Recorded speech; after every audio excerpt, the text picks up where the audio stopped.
Au Moyen-Orient, Donald Trump évite de parler d'alliance. Il parle de contrat. Pour lui, la sécurité n'est pas un droit, c'est un service. Et ce service a un prix.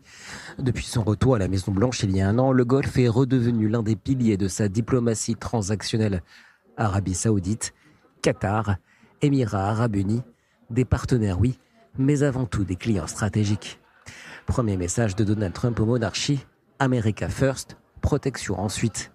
Base militaire américaine, bouclier antimissile, dissuasion face à l'Iran, Washington garantit la sécurité.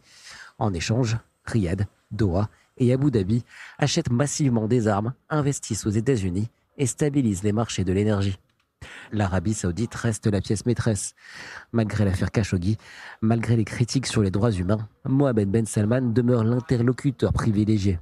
Pétrole, l'OPEP, méga contrat d'armement, coopération contre l'Iran, le partenariat est stratégique, assumé et décomplexé.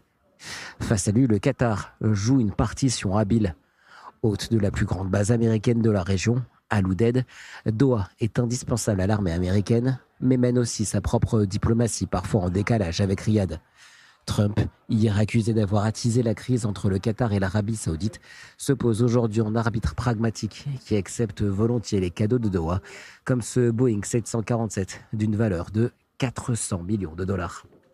Les Émirats, eux, incarnent le modèle trumpien. Stabilité, technologie, coopération sécuritaire, normalisation avec Israël, investissement massif.